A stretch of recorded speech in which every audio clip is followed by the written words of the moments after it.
In the midst of the apocalyptic refuge with my childhood companion, a barrage of romantic drama descends from the heavens. Heavens! The frigid hailstorm apocalypse is imminent. Could this pair of villainous scoundrels just perish already? They are obstructing my view of the sweet daily life of the protagonists. Begone. Stay away from our precious female lead, who can infinitely replenish resources in our sanctuary. I chuckled. As the comments wished, my childhood companion and I departed the refuge ahead of schedule. The barrage erupted in jubilant cheers, celebrating the impending abundant and blissful world of the protagonists. Yet, they remain oblivious that it is not the sanctuary that can infinitely replenish resources, but rather the extraordinary abilities of my childhood companion and me. The biting wind, laced with hail, battered against the iron door of the refuge. With great effort, I forced my numbed hands to finally twist the rusted handle. Cheng Yan's body leaned against my shoulder, and I could almost hear the faint whisper of his breath. The barrage swarmed my vision like a restless colony of ants. 1. Do not enter. This is Yeye's sanctuary, who permitted you to trespass. Taking advantage of when my dear Yeye and the esteemed Jingchuan ventured out to procure supplies, they shamelessly sneaked in. Fear not, everyone. Let us merely await the spectacle. In this apocalyptic age, the strong reign supreme. When the formidable Jingchuan arrives, he will undoubtedly expel them. The barrage of comments has already commenced, speculating on the grim fate awaiting Qingyan and me. I couldn't be bothered to cast them a glance, deftly retrieving potions and bandages from my bag to tend to Qingyan's wounds. It was only when his breath began to steady that I finally exhaled, leaning against the wall. The hail pounded against the outer walls of the sanctuary, echoing like a death knell. 3 months into the apocalypse, the world had irrevocably changed. My sole wish now was to survive alongside my childhood companion, Qingyan. As for the barrage of chaotic comments, TSK, it seems my mental afflictions are worsening. The dagger in my hand twirled unconsciously before I concealed it within my sleeve. I wiped my face. I needed to venture out again for more medicine. I did not wish to frighten Qingyan. Suddenly, a series of knocks echoed from the door. Is anyone there? I saw you enter. May we seek refuge? A voice, tinged with desperation, pleaded.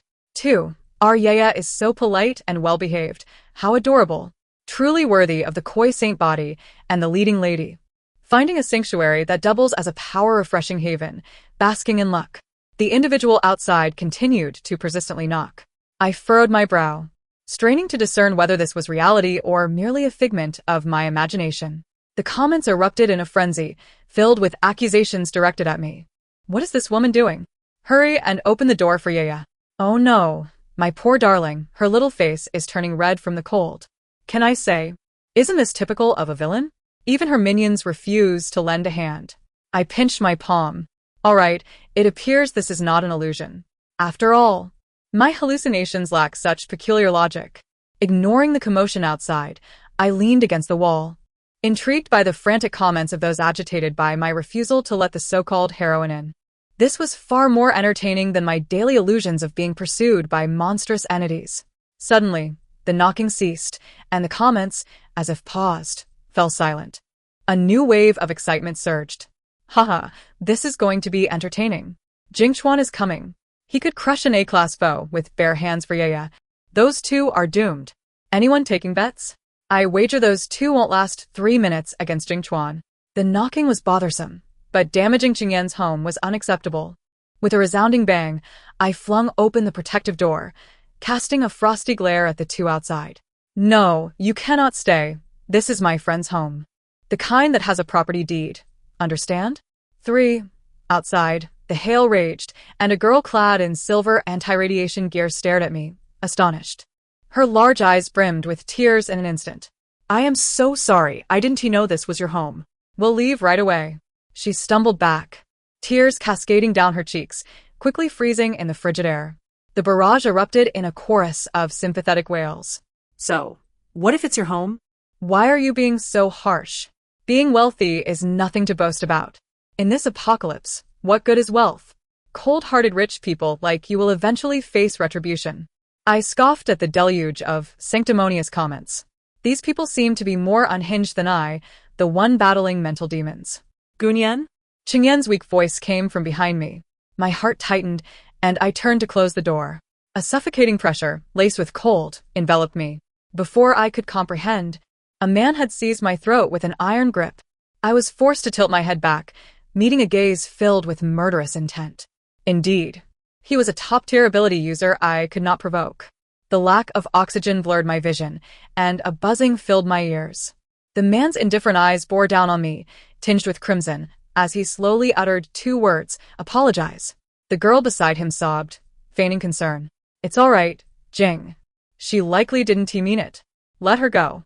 The man gently caressed her hair, his gaze softening. "No, yeah, I will not permit anyone to bully you."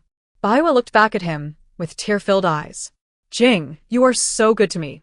The comments erupted into a frenzy, shipping the couple and flooding the screen with hearts that made me want to retch.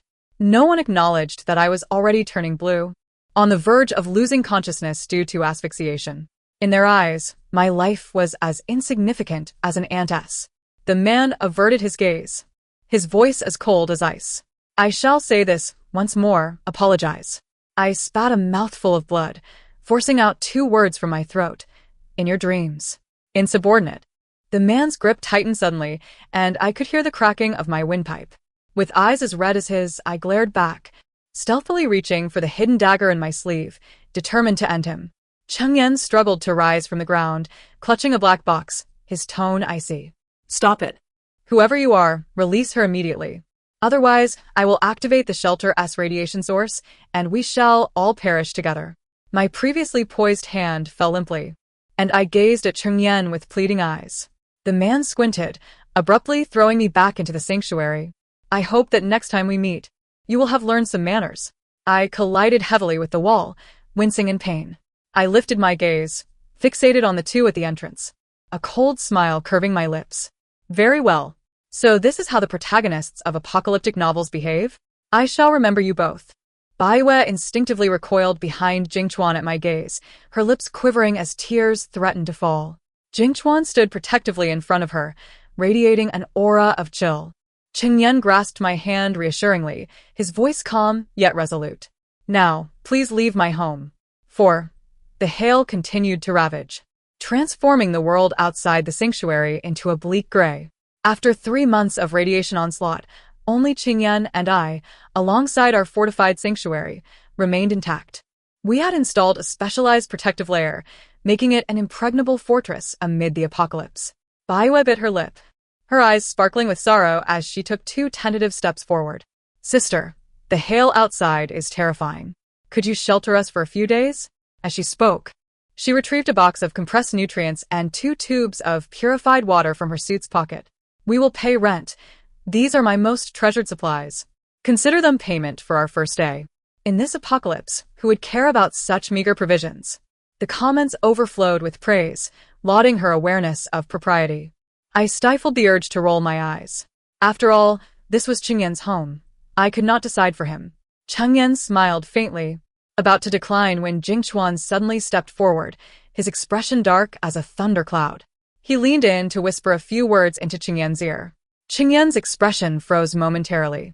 After a brief pause, he surprisingly agreed to let the 2 stay for a few days, even allocating them the resting room on the first floor of the shelter. The comments exploded in chaos, with fans wildly cheering. What on earth is Jingchuan doing? Even the villain's gaze is entranced. I might actually ship this pair. Supplementing supplies. Jingchuan is wholeheartedly devoted to Yaya. He is sacrificing his allure to protect her. I'm all for this infatuated male. Oh my, he truly knows how to charm. Even employing seduction for Yaya. Indeed, after all, Gun Yan and Cheng Yan are merely destined to be cannon fodder.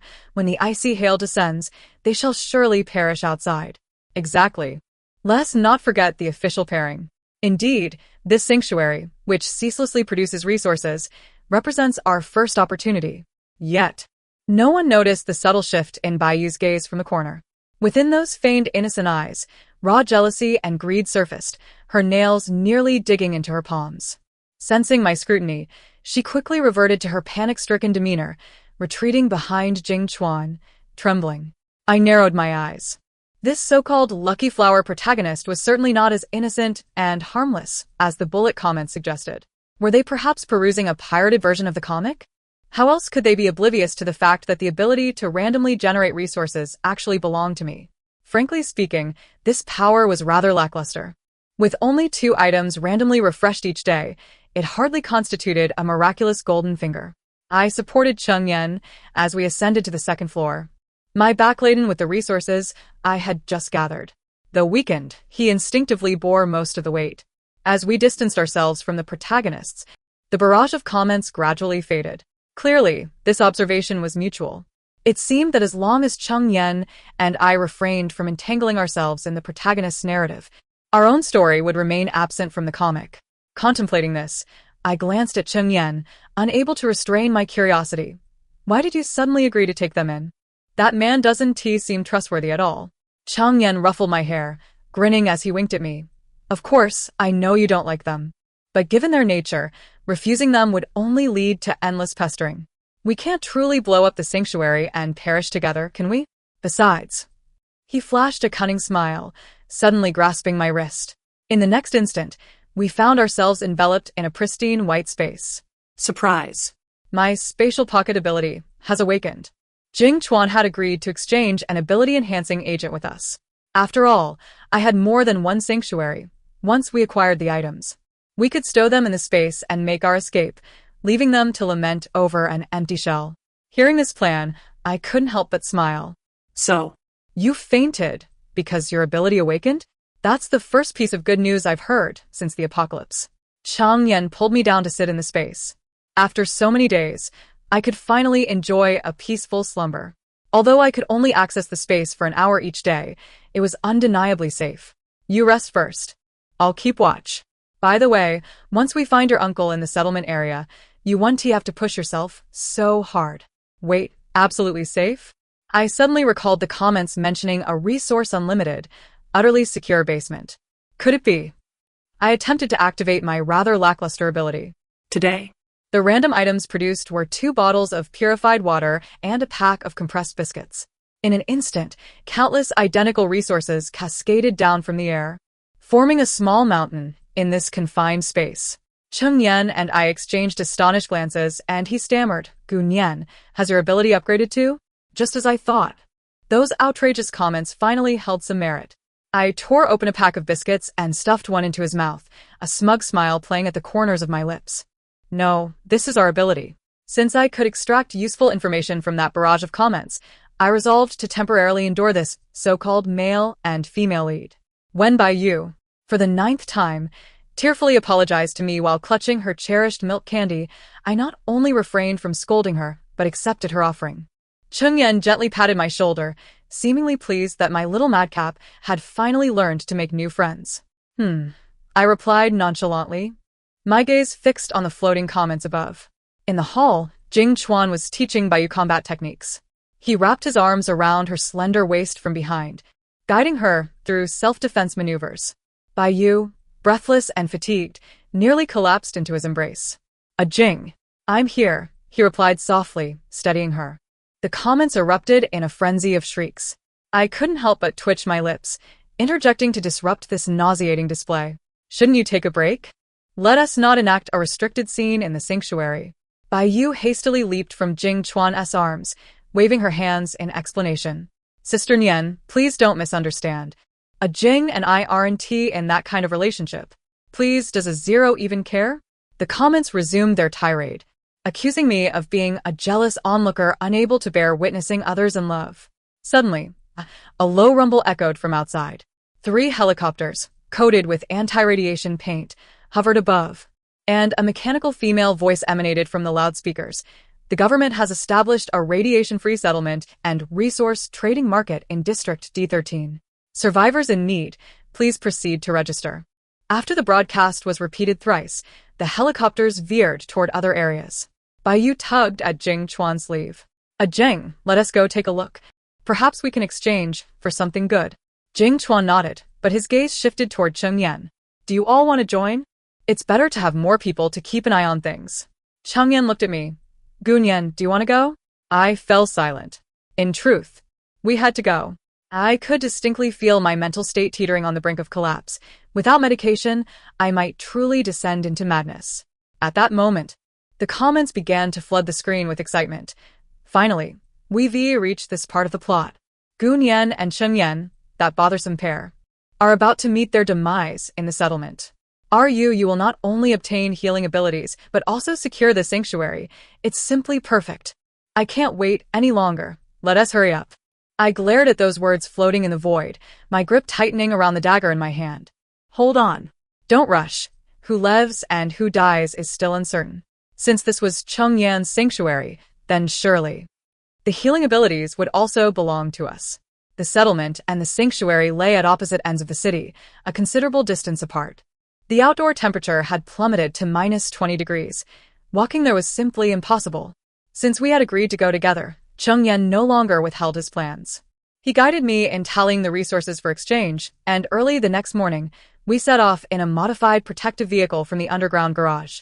Thanks to Cheng Yan's uncle, who could predict abnormal weather, our resource reserves were relatively adequate. I silently changed the tires to all-weather ones and stuffed 2 boxes of fuel into the trunk before we finally set off. The modified olive-green armored vehicle traversed the desolate city. As we approached the settlement, more and more people stumbled along the road. They donned tattered protective gear, gasping for breath with every step. Many collapsed just a few steps in, never to rise again. Bai, cradling the purified warm water that Jing Chuan had provided, wiped her eyes as she gazed out at the disaster-stricken.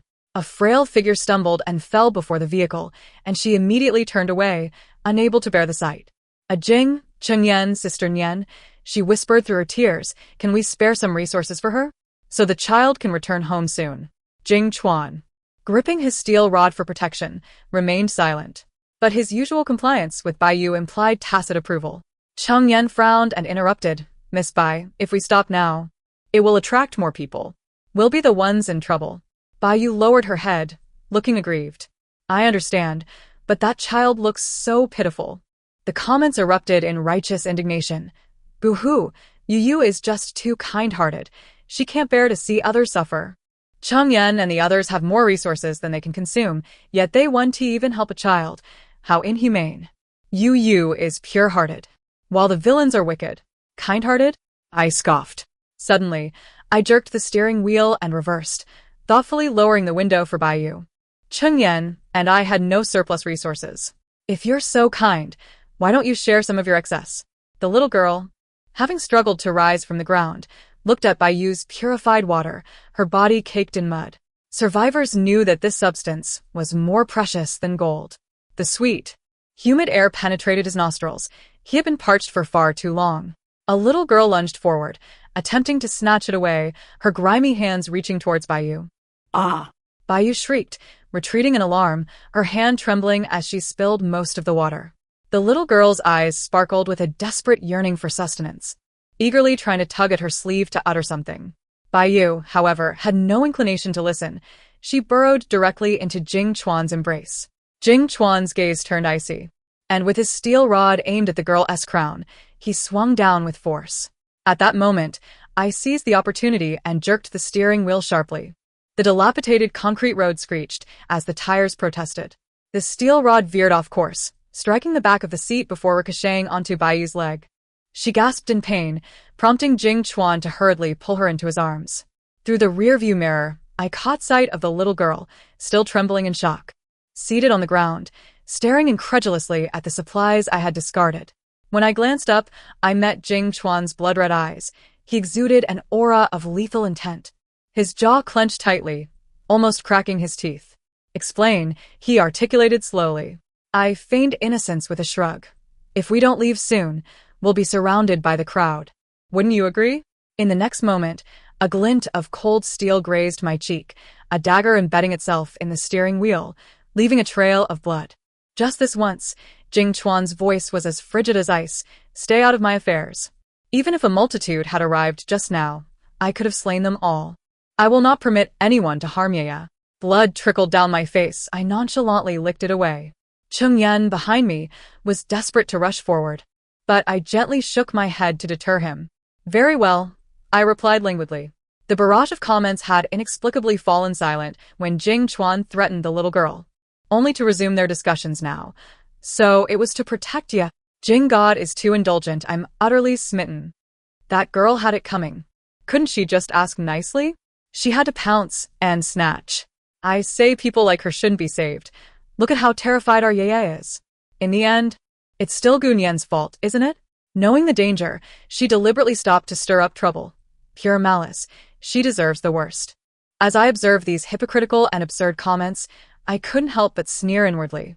Should I simply eliminate this pair of protagonists and let Chungyen take center stage? After all, if Chungyen were the lead, he would undoubtedly far surpass this imposter Baiyu. The armored vehicle arrived at the settlement zone without incident.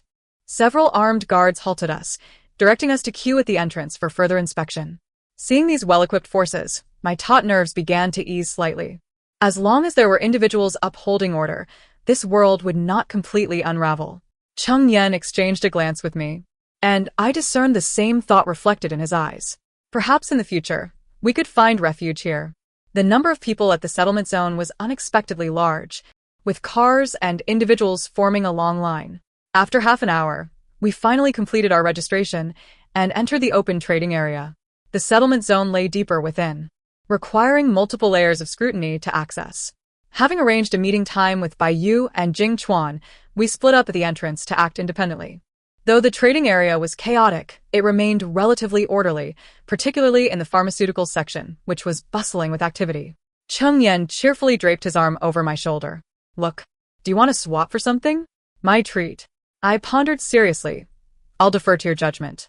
However, if we are to continue heading east to find your uncle, we need to stock up on more protective gear and medicine. Our last reserves are nearly depleted. As for other items, I should be able to acquire them through sheer luck. Over the past few days, our abilities had synergized quite well, aside from the initial water and bread. We had also produced a considerable amount of radiation-resistant supplies, which were in high demand here. Most of what we brought this time consisted of those items. Then let's separate. I'll check out the military zone, and you go find your medicines. All right. Armed patrols were stationed every few dozen meters in the trading area, so I had no concerns for his safety. Radiation-resistant materials were highly sought after, and I quickly traded for common medications. Yet, after scouring the entire market, I could not locate the psychiatric medication I urgently needed. Just as I was about to venture into the outskirts for a stroke of luck, familiar comments suddenly flashed by. Finally, this segment of the plot. Yaya will soon receive her treatment abilities. My eyes narrowed. In the bustling crowd, I zeroed in on Baiyu's silhouette and silently trailed behind her. Alone, Baiyu meandered through the trading area, occasionally tiptoeing to peer at stalls, appearing utterly nonchalant. I squinted at her retreating figure, sensing something amiss. Her deliberate slowing of pace clearly indicated she was aimlessly wandering towards the periphery of the trading area. What scheme was she concocting? I maintained a safe distance, invisible to the comments as I followed Baiyu. I soon observed her veering increasingly off course until she squatted down in a secluded corner, lifting a tattered blanket thick with radiation dust.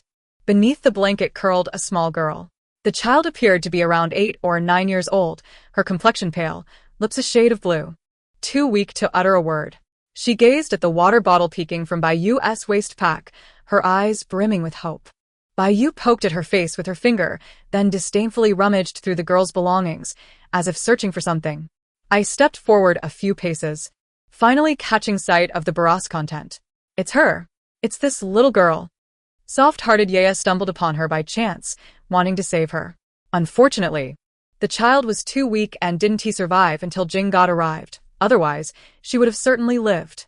Yaya was saddened for quite some time. However, she absorbed the girl's healing powers, leading her to ascend to greatness in the apocalypse, which can be seen as a blessing in disguise. How absurd, I thought. People are on the brink of starvation. If you have food but refuse to share, it's one thing, but to feign sorrow in front of them is entirely another. I could easily be infuriated in such a situation.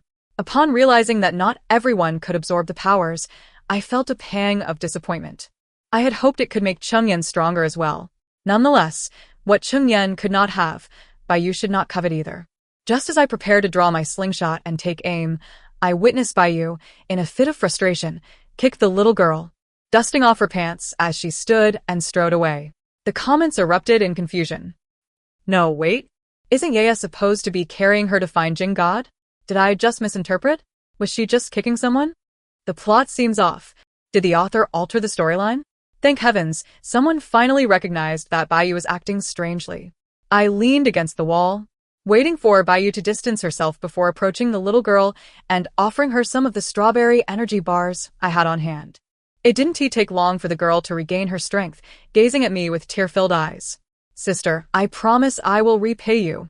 I chuckled softly, wiping the tears from her face and draping my spare protective suit over her shoulders. Stop crying. If you keep it up, you'll get frostbite. What's your name? Moreover, sister doesn't need your repayment. If you truly wish to repay me, just follow a brother named Chung Yen from now on. In the event that I lose control one day, having a healer nearby will give me peace of mind. The little girl nodded earnestly, appearing solemn. My name is Xiaomi, sister. Don't worry. I will definitely behave. I carried Xiaomi on my back, clutching my backpack as I made my way to the rendezvous point with Chung Yen. Xiaomi's parents had perished protecting her during the initial radiation disaster, only to remove their protective suits for her when the extreme cold set in, succumbing to the bitter chill themselves. After their supplies were exhausted, she had no choice but to venture to the settlement zone in search of fortune. Unfortunately, she had fainted the moment she entered the trading area. She sobbed softly on my back. If it weren't for Sister Nian Nian, I would have died here. Not just dying, but you would also allow some wretched protagonist to absorb your rare powers. I cursed inwardly, once again lamenting how abysmal this comic world truly was. Chung Yen, from a distance, spotted me carrying a child, his eyes lighting up as he hastily approached with eager strides, playfully poking my shoulder. Oh, in such a short time, you've acquired another child? Come clean. Whose is this? Xiaomi giggled. You must be Chung Yen Gij, just as Sister Nian said, so gentle. I handed Xiaomi over to him, shooting him an annoyed glare. Stop being so cheeky. This is a rare healer with extraordinary abilities. Chung Yen raised an eyebrow in surprise, while Xiaomi, looking a bit bewildered, pointed at herself. Me? Yes. Hence, my intention to rescue you is quite purposeful. If you have any objections, you may rest well and leave with the supplies. The resettlement area is not far, and considering the high demand for healing abilities in this apocalypse, I believe you could manage quite well on your own. To my surprise, Xiaomi shook her head, her eyes crinkling in a smile. How could I object? Meeting Sister Nian and Brother Yen is my fortune. However, she shyly ruffled her hair. I might not yet be adept at using my powers. After an hour of rest, Xiaomi finally regained her composure. Chung Yen procured a set of children's protective gear from the market and, using the scarce anti-radiation medicine, exchanged it for access to the clean water facility. With Xiaomi's admiring gaze upon him, he smugly brushed his bangs aside. It's nothing. As long as you stick with us, you'll eat well and live comfortably. Go wash up now. Half an hour later, with our supplies in tow and Xiaomi dressed in fresh clothes, we arrived at the designated meeting spot with Baiyu and the others. Baiyu failed to recognize the transformed Xiaomi, her gaze fixed intently on the bulging backpacks Chung Yen and I carried. Yanji, Nianjia, what treasures did you acquire? When no one responded, she sheepishly stuck out her tongue, scrutinizing Xiaomi before turning to Jing Chuan to complain. Why did you bring back a burden? We barely have enough supplies as it is. This complicates things further. Although I had briefed Xiaomi beforehand, she still felt intimidated upon seeing Baiyu. Retreating behind me and clutching my shirt nervously, I gently patted her hand to reassure her. But before I could speak, Chung Yen cheerfully interjected. Lady Bai should worry about her own rations. Our Xiaomi won't be consuming yours. Our supplies aren't your concern. Baiyu's expression shifted between shades of green and white, having never been so rebuffed by the usually good-natured Chung Yen. The supportive comments in the barrage had diminished, leaving only a few disparaging remarks about Chung Yan's lack of empathy. Jing Chuan frowned, interrupting Chung Yen. Don't be too harsh. Yu is still young. It's normal for her not to understand. I will teach her gradually. As dusk settled, we prepared to leave the trading area with our newly acquired supplies. Suddenly, a gunshot pierced the howling wind, and a soldier stationed at the checkpoint fell in response. Warm blood splattered across my face, staining my vision a crimson hue. Only the glaring barrage remained vivid, as if etched into my retina. Finally, a somewhat enjoyable plot twist. It doesn't matter that the healing abilities are still unattainable.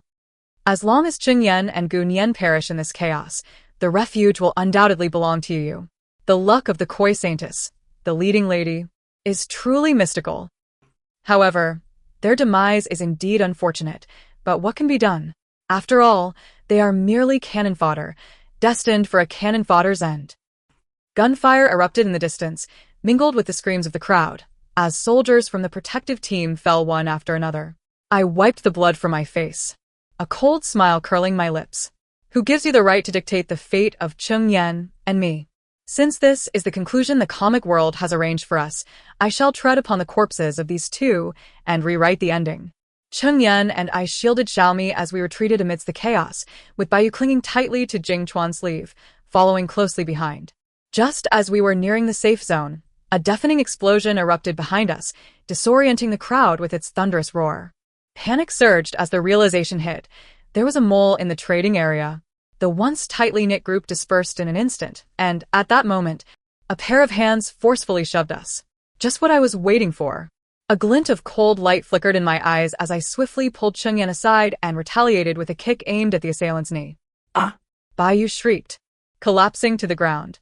In the next instant, a bullet whizzed past her temple, severing a few strands of hair.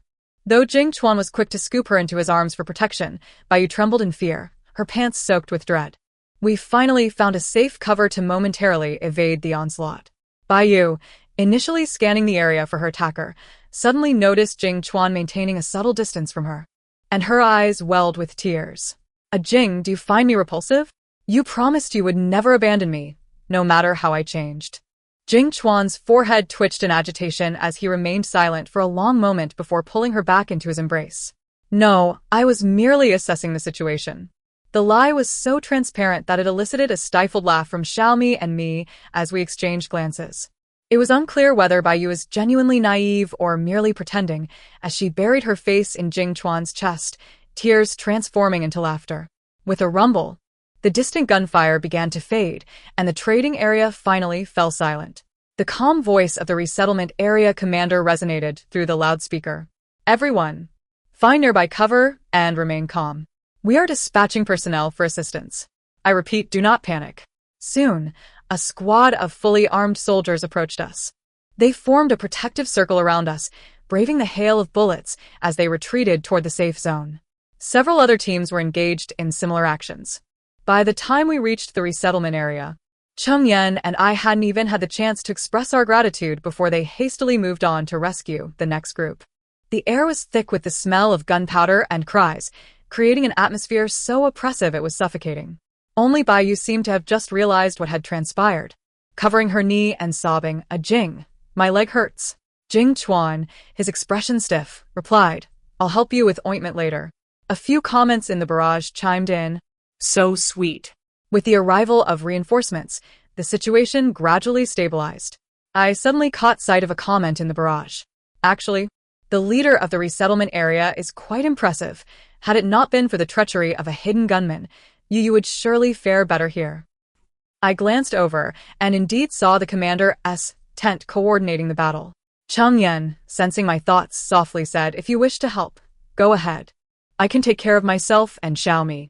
I nodded, preparing to depart when I suddenly remembered the formidable Jing Chuan, often hailed as the strongest combat force in the apocalypse. Jing Chuan, are you coming? They just saved us. Shouldn't we repay the favor? Jing Chuan's eyes flickered as he was about to respond, but Baiyu tugged at his sleeve, gazing at him with pleading eyes. Can you not leave? I'm scared alone. Jing Chuan patted her head and turned to answer me. No, I need to stay to protect you. I scoffed, grabbing my crossbow and turning to leave. What a bunch of self-serving characters these protagonists are in apocalyptic tales. Fortunately, the enemy lacked powerful abilities and fought with conventional weapons. Armed with my crossbow, I swiftly eliminated the ambushing rebels, quickly drawing the attention of frontline soldiers. The young lady's quite skilled. A soldier in the trench gave me a thumbs up. I shot an arrow, taking down a rebel attempting to ambush me, and directly inquired, Can you take me to see the commander? I possess crucial intelligence on the rebels. Inside the command tent, the atmosphere was tense, with all eyes focused on a figure at the center. The soldier led me through several security doors into the tent. Report.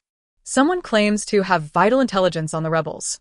The commander and his aide turned simultaneously, and I froze, nearly calling out in recognition at the familiar profile. Uncle Chung? Aren't you at the research institute?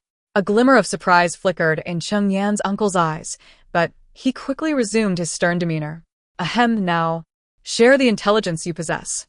I recalled the matter at hand and ceased my inner turmoil, hastily divulging the information I had gleaned from the barrage of comments. The rebel forces had a limited arsenal. If we could endure for another half-hour, they would exhaust their ammunition. A man with a square face in the crowd snickered derisively. You, a mere girl, claim to know such details? Commander, can we trust her words? I shot him an incredulous glance. I am right under your noses. What benefit would I gain from fabricating tales? Cheng uncle stepped forward to vouch for me. This child has grown under my watch. She would not lie. The man addressed as commander cast a keen eye over me before conceding. Very well, we shall proceed, as you have suggested. They promptly adjusted their strategy based on my lead, directing the enemy to deplete their munitions. True to my word, half an hour later, the enemy's firepower diminished. Just as everyone exhaled in relief and readied for a counterattack, a shadow suddenly darted from the corner, a dark barrel aimed squarely at the commander. I smirked. The rat had finally revealed its tail.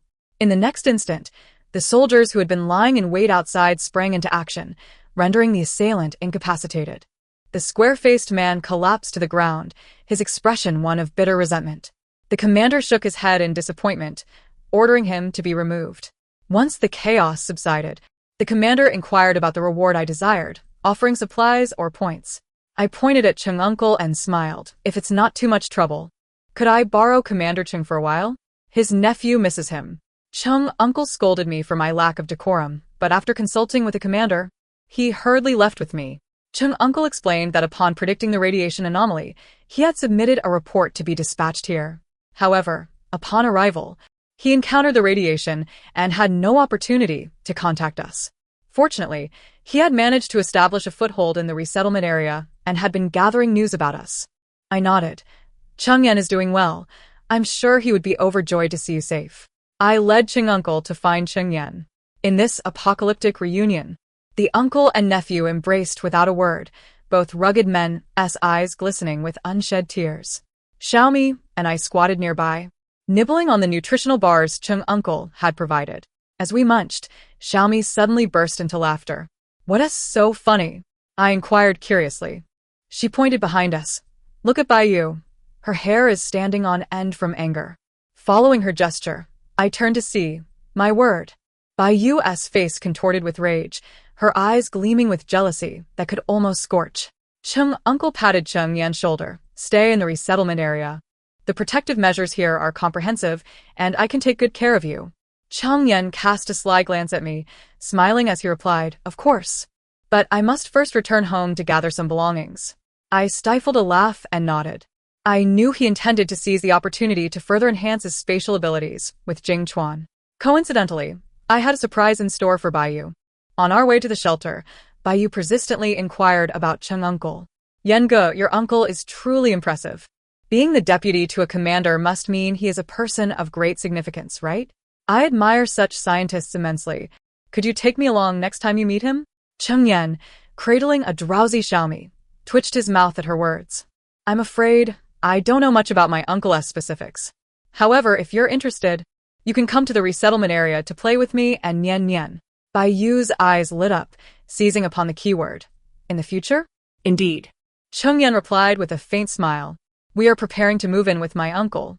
You may keep this shelter. Baiyu was both astonished and elated, her voice rising an octave. Really?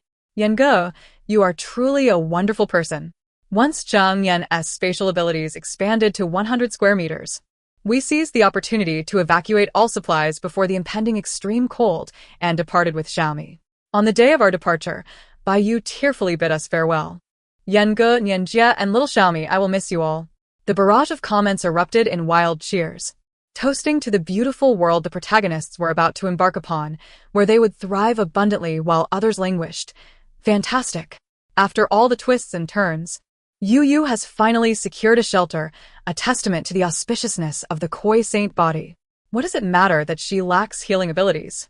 With this infinite supply shelter, Yu and Jing Shun will live worry-free.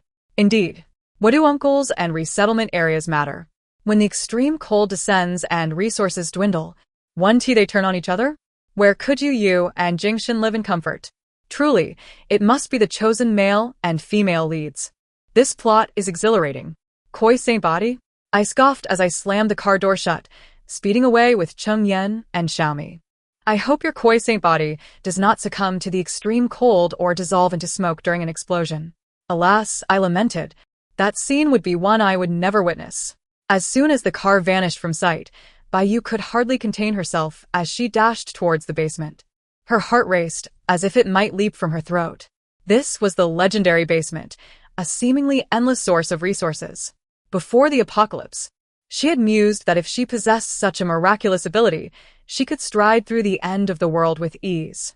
Chung Yen and Gun Yen, those fools, had relinquished such a wonderful place simply because they found an uncle in a position of power. How foolish. After leaving the shelter, they would likely perish on the road before even reaching the resettlement area. Meanwhile, she could realize her dreams, living a life of abundance with the dashing yet devoted, sickly male lead amidst the apocalypse. As she approached the thickened protective door, her steps involuntarily slowed. A sudden wave of anxiety washed over her. What resources would refresh inside today? Would there be urgently needed radiation medication? Could she truly become the fated Koi Saint Body? With a determined shove, Baiyu pushed the door. It did not budge. The heavy iron chains and locks felt like a stinging slap to her face. Ah. You despicable wretch. She screamed, nearly tearing her throat apart. Jing Chuan, hearing the commotion, rushed over. Yu, what's wrong? The stark contrast of emotions caused Baiyu to completely unravel. Chung Yen and Gun Yen, those two wretched souls, were simply toying with her. They had never intended to grant her the shelter. Despicable wretches. May they meet a miserable end. Jing Chuan frowned in confusion. Isn't it just a basement? Why are you so upset? Baiyu dug her nails into her palm, the pain barely registering as she seethed. You don't understand. This isn't just any ordinary basement. Suddenly recalling something, she looked up at Jing Chuan with puppy dog eyes. Jing, could you help me open it? She knew Jing Chuan could never resist her pleading gaze. As expected, he scrutinized the locking mechanism before nodding. I can open it, but I need to find some tools. Baiyu sighed with relief, eagerly urging him on. That's wonderful. I knew you would be the best. Realizing she had momentarily lost her composure, she quickly regained her demeanor, donning a gentle smile. I'm sorry, Achtzin. I just feel that Chung Yen and the others have been somewhat untrustworthy. They promised to give us the entire shelter, and now they've left behind this locked-up place. She lowered her eyes, murmuring softly. But thinking it over, it's already generous of them to offer so much space. Perhaps I am being too greedy. Jing. Do you think I'm being overly calculative? In the dim light, Baiyu's eyes shimmered with unshed tears, her expression pitifully vulnerable. Jing Chuan's heart ached for her, and he quickly reassured her. How could that be? You deserve the very best. I'll go find the tools right away.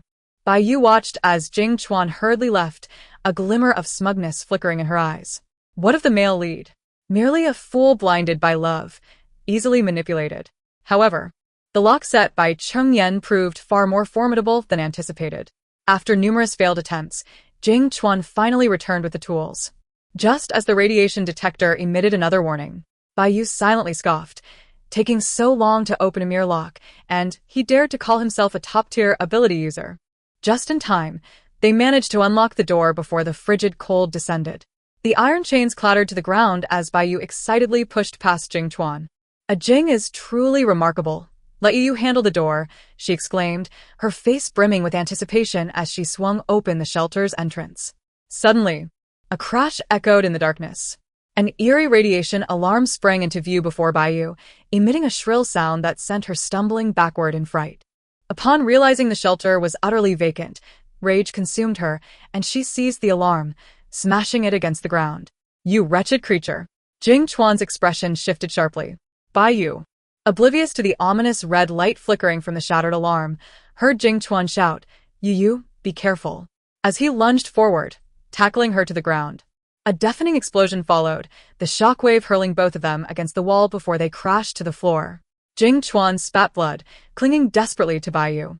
Through the thick smoke, he gazed at her contorted face in confusion. When had she ever displayed such a grotesque expression? The explosion obliterated the shelter's power system, allowing the bitter cold to invade. Howling winds, laden with radioactive dust, swept into the shelter, and the temperature plummeted at an alarming rate. Within half an hour, thick frost began to form in the corners. Had Jing Chuan not regained consciousness in time to don protective suits and warm gear for both of them, they would have succumbed to the cold, frozen in a state of unconsciousness. Fortunately, with the supplies they had previously stored and the shelter's robust defenses, they managed to survive the extreme cold. Yet, within Bai Yu's heart, her resentment toward Cheng Yan and Gu Nian festered, intensifying with each passing day. Recalling Gu Nian's meaningful smile upon her departure, realization struck her. Those two must have known something all along, deliberately seizing the golden opportunity that rightfully belonged to her. They were surely mocking her in the resettlement area, relishing her desperate pleas for mercy. Why? Why should she have to nibble on cold, compressed biscuits while they reveled in comfort? The injustice was unbearable. When the biting cold finally began to relent, Bai Yu clutched Jing Chuan, weeping uncontrollably. Brother, Cheng Yan and Gu Nian have deceived us. They have stolen everything that was rightfully mine. With tear-filled eyes, she pleaded, will you help me kill them and reclaim what belongs to me? After departing the shelter, we arrived at the resettlement area just as the last vestiges of the extreme cold began to wane. Thanks to an early warning from Uncle Cheng, the protective measures here were thorough, effectively managing the natural disaster. Hail pelted against the protective dome with a cacophony, while our family of 4 huddled together in the cozy little dwelling arranged by Uncle Cheng. The electric stove bubbled away on the table, the fragrant steam from the hot pot wafting into our noses, sweetening the very air we breathed. Uncle Cheng raised his cup, saying, it's been a long time. Let us toast. Cheng Yan and I exchanged smiles as we lifted our glasses. To hope. Xiaomi bit her lip, pondering for a moment before chiming in with her juice. To survival. Laughter filled the room. No matter how arduous the road ahead, didn't we have this warmth and vitality in this moment? What did the end of the world matter? We would surely endure. As the extreme cold dissipated, the resettlement area began organizing teams to venture out in search of supplies. Any items found could be kept or exchanged for points to acquire other necessities. The 3 of us took on a few simple tasks. Truth be told, it was rather easy, just a leisurely stroll outside, and in the evening, we could have Cheng Yan retrieve some supplies from the storage to report back. However, Cheng Yan insisted on taking it seriously, determined to find something truly useful. Meanwhile, Xiaomi and I relished the opportunity to be lazy, basking in the sun from a sheltered corner. Sister Nian, Xiaomi suddenly said, thank you for saving me. This life is so beautiful I can hardly believe it's real. Stop saying silly things, I replied, poking her forehead. Xiaomi pouted, suddenly recalling something. But it seems I'm not really a healing type ability user. I can't heal anyone. Perhaps you haven't awakened yet, I reassured her.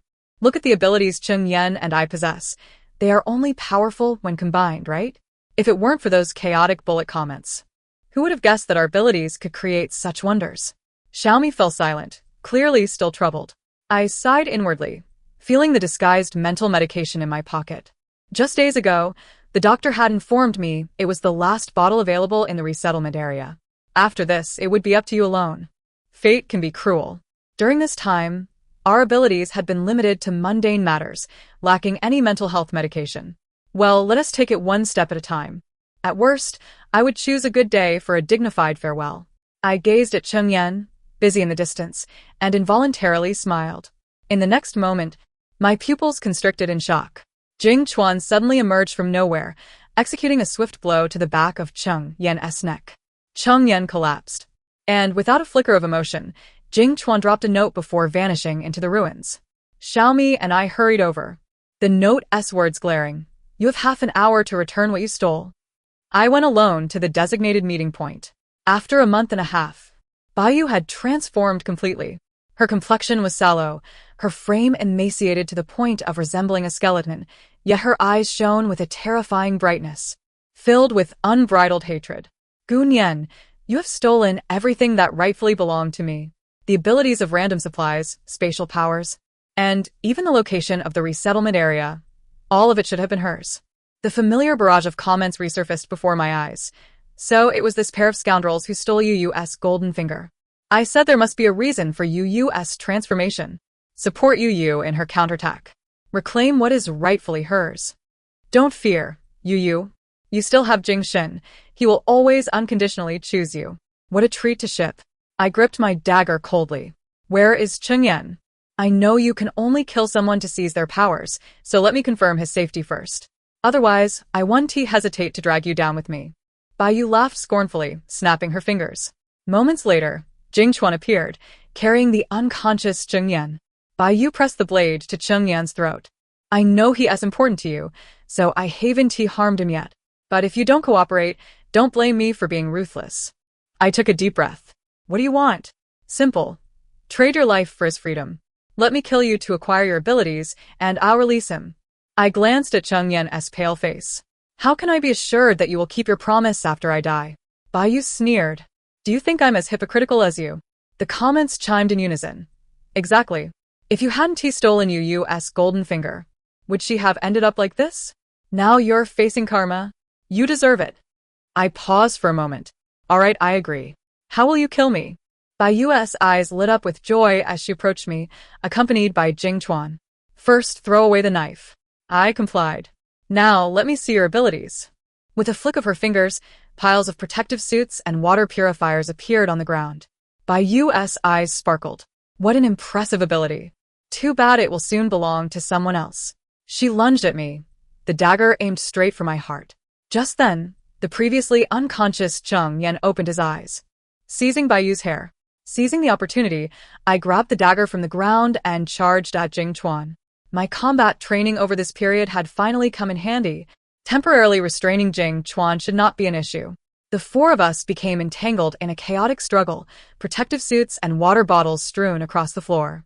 The scene descended into turmoil, with shattered water bottles occasionally flying through the air, striking Jing Chuan and Bai Yu on the head. While the damage was negligible, the humiliation was profound. Together, Cheng Yan and I bellowed toward the thicket. Xiaomi, what are you doing here? From the bushes, a bottle flew out, looking rather aggrieved. Half an hour isn't enough time to return to the resettlement area for reinforcements. Once again, we are a family, how could I ever abandon you? Silly child. I exchanged a glance with Cheng Yan, my heart swelling with both anger and warmth. Jing Chuan's assaults grew increasingly ferocious, each strike aimed with deadly intent. My stamina waned rapidly and my vision began to blur. Although Cheng Yan held the upper hand, he was still entangled with the frenzied Bai Yu. If this continued, our demise was inevitable. Perhaps it was time to take a gamble.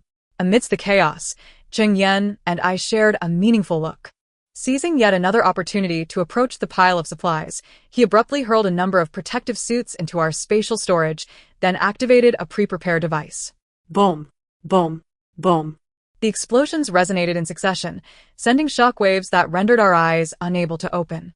Everyone instinctively recoiled, yet Bai Yu, momentarily flustered, sprinted towards me. The chance had arrived. Without hesitation, I swung my blade, only to be sent sprawling by a swift kick. Jing Chuan stood protectively in front of Bai Yu, his icy gaze fixed upon me. I had declared that as long as I remained, no one could harm her. Not far away, Cheng Yan and Xiaomi were also toppled to the ground, their fates uncertain. I spat blood, my heart sinking. Could it be that we were truly doomed to a tragic end? The barrage of comments erupted in jubilant cheers. Jing Shen is so handsome. The devoted husband. I adore him. Haha Gunyan, just accept your fate. As long as Jing Shen is alive, you'll never harm Yaya, darling. Such unwavering love. I am utterly moved. In this apocalypse, they are still mutually devoted. I am weeping. Jing Shen seems to be Ya's childhood friend, right? Huh? Where did the sisters in front find this scene? Why don't I remember this plot? This is the latest side story that was just updated yesterday. You should catch up. Jing Chuan advanced step by step, wielding a steel rod, while Bai Yu behind him smiled ominously. What a pity. I had intended to grant you a swift end. Since it has come to this, Jing, help me shatter her bones one by one. I disregarded her, my mind racing with the information gleaned from the comments. Just as the steel rod was about to smash into my leg, I suddenly shouted the assembled information. Jing Chuan, stop deceiving yourself. The person before you is not the real Bai Yu. The rod halted an inch from my leg, and I met Jing Chuan's crimson gaze head-on. You realized it long ago, didn't you? The true Baiyu is strong and kind, deserving of destiny's favor as the protagonist. But this false Baiyu is selfish and cruel, exuding an unmistakable sense of discord. Can you honestly claim you have never sensed something amiss? Jing Chuan slowly turned his head. Shut up. Baiyu shrieked, you wretched creature. What nonsense are you spouting? Baiyu's expression shifted dramatically, and she hurriedly forced a flattering smile towards Jing Chuan. Ah, Chuan, don't listen to her provocations. I am Yaya, your most beloved Yaya. I sneered and continued. You, a thief inhabiting another's body, do you not feel guilty uttering such words? If you are truly her, then tell me, what was the scene of your first meeting with Jing Chuan? Baiyu's face lit up, and without hesitation, she replied, of course, we first met at a bookstore. Incorrect, I remarked. The first time I genuinely smiled was when I turned to Jing Chuan. You reveal the correct answer. Jing Chuan aura shifted dramatically. His abilities crushing down upon Baiyu, sending her sprawling to the ground. No, I must be mistaken. Was it on the playground? The library, or... Ah, Jing. Just give me a little more time. I can remember. Baiyu groveled in submission under the pressure, but Jing Chuan had already averted his gaze, staring blankly at the sky. Beneath the pale moonlight, a tear of blood slipped from his eye. Indeed, it was I who erred, he murmured. The real Xiaoyu has long since vanished. I have been deceived by this impostor. It was laughable, utterly absurd. I let out a sigh of relief. It's all right, Jing Chuan, as long as you can acknowledge your mistakes, there is still a chance for redemption. Yet before I could finish, Jing Chuan shook his head, interrupting me. I cannot afford to err again. A world without Yaya is one I should not exist in alone. He closed his eyes and without hesitation plunged a dagger into his heart.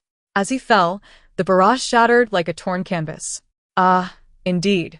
He is the quintessential Yandra devoted hero. What a waste of my efforts. I stifled my anger and rose to deliver the final blow. Baiyu, in a frenzy of fear, retreated wildly until she found herself with no escape, ultimately shrieking hysterically. Gunyan, I know your secret. Spare me, and I will never tell Chengyan. I paused, scoffing as I continued to advance. Fool. Knowing I am mentally unstable and still daring to provoke me? Aren't you afraid Chengyan will despise you upon learning the truth? During those 3 years of high school, you were isolated, bullied, and forced to endure the days filled with toilet water. Do you truly not care if he finds out? I shook my head, my tone calm. You are mistaken once more. I do not fear his disdain. So, do you have any final words? I gripped Baiyu's hair tightly, the dagger piercing accurately into her heart. Watching her convulse, I slowly spoke. I do not fear Qingyan's potential rejection. Rather, I do not wish for him to suffer because of me. The barrage on my retina collapsed abruptly, overlapping with the horrific scenes from my memories, the dim corners of the orphanage, the averted gazes of my classmates, the incessant murmurs of she's having another episode. I instinctively reached for the pill bottle in my pocket, only to find it empty. It dawned on me that in my haste to pursue Jing Chuan, the last bottle had fallen to the ground, and I had been too preoccupied to retrieve it. Never mind, it is time to say goodbye. I cast one last glance at Chengyan and Xiaomi in the distance, but the blood-red haze obscured my vision. The figure that had never abandoned me since childhood, the one who had warmed my darkest moments, I was ultimately destined to bid farewell. Sheathing my dagger, I turned towards the darkness. Gunyan, come back. Chengyan's voice was weak yet resolute. I cannot rise now. Do not force me to crawl after you.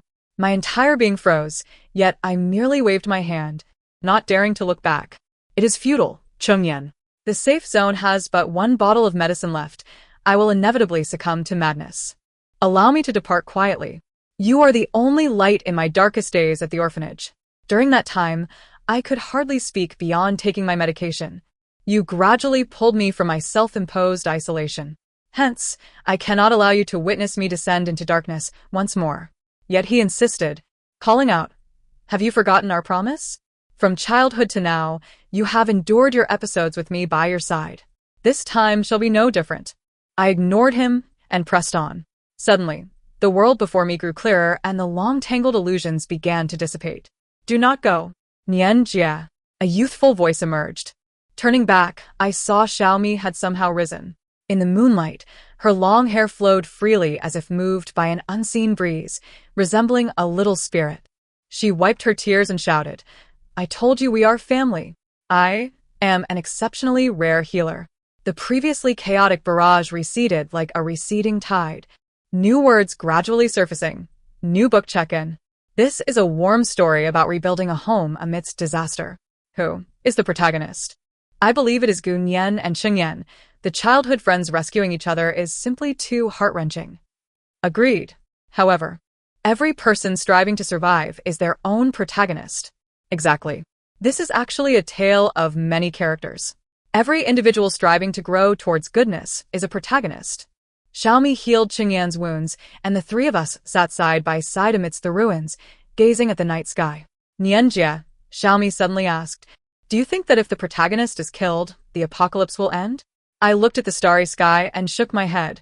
That is unlikely, but...